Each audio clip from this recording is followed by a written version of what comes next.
Hi, I'm Chad Comello, managing editor of Cinema Sugar, and this is Collector's Editions.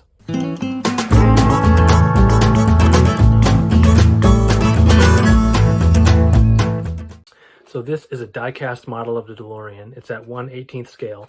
I have all three of them, but usually just one on display at one time. We got one from each of the movies. This one's from part two. As you can see, it wheels go up and down. Nice. These are the VHS tapes of the trilogy. They're very special to me because they're how I saw the Holy Trilogy for the first time, and then countless times after that. Even just holding them gives me this visceral sense memory of putting them in the VCR, rewinding, fast forwarding, all that. I don't miss them as a media format, but these I definitely treasure. This is the soundtrack on cassette. I don't think I actually ever listened to it in this format, but you gotta have it. I think I have every format of the movie now except for Laserdisc, so I guess I gotta get on that. Lego DeLorean, of course, got this for Christmas a few years ago, and had a lot of fun putting this together, and now it sits at my desk at work. So this was from grad school. I worked in residence life, and there was an undergraduate assistant named Jamie who made this for me to put outside my office door just to show where I was at any given time. So just love the creativity on this one. Thank you, Jamie. This is an actual newspaper that USA Today printed on October 22nd, 2015, in honor of the version that was in part two, where Marty discovers what happens to his son. I managed to snag this copy from the library I worked at the time. And then my wife and I actually used it in our Christmas photo that year. So, we're pretty cool. This is the one piece in my collection that I actually made myself. It's a very faithful reproduction of the letter that Marty writes to Doc at Lou's Cafe in part one, just to try to warn him about what's to come. So it took me a few pencil drafts to get the word placement just right before committing it to pen. So we can look inside here, get the full letter. Here, it got a little water damaged at some point, not sure how. I guess maybe we can just say it represents Marty's sadness about what's to come for Doc. I don't know, we'll go with that. This I got at Universal Studios when I went there with my family in high school, when the Back to the Future ride still existed. We got there kind of just under the wire before it was closed. But yeah, that's me right there as Marty.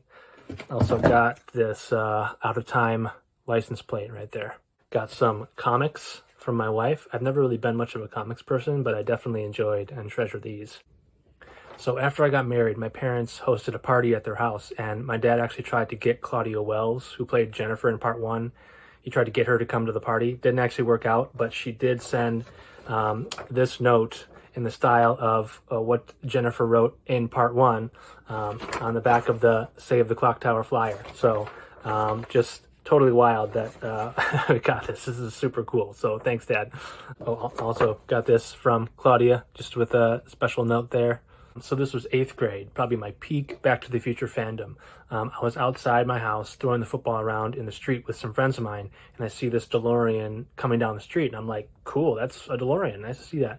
And then it zooms right by me and drives right into my driveway, and I'm thinking, like, what's going on? And the guy gets out of the car, he's dressed as Doc, and he says, Chad, you've got to come back with me, Back to the Future. Of course, I'm just stunned, but then I see the camcorder out and everyone's kind of watching and smiling. So then I sort of realize what's happening. And then I just get into the passenger seat with this guy, and then we drive around the neighborhood. He was this super nice guy. Turns out my dad had flagged him down while driving to ask him if he would do something like this for me. So just an amazing moment that my dad actually commemorated with this official certificate, just kind of explaining what happened, and then the guy who played Doc signed it. So just one of those once-in-a-lifetime moments that you never forget, and again, it's my dad putting it together, so thanks again, Dad. So these are individual 35 millimeter film cells from each of the three movies. Just from random scenes, but just really beautifully framed in here. And this again is from my dad, so just a nice memento to have for each one. So this is a minimalist movie poster here. My wife got me these for Christmas, one for each of the movies, but just, yeah, really cool style just to see in a different way. I also have the original movie posters not on display right now.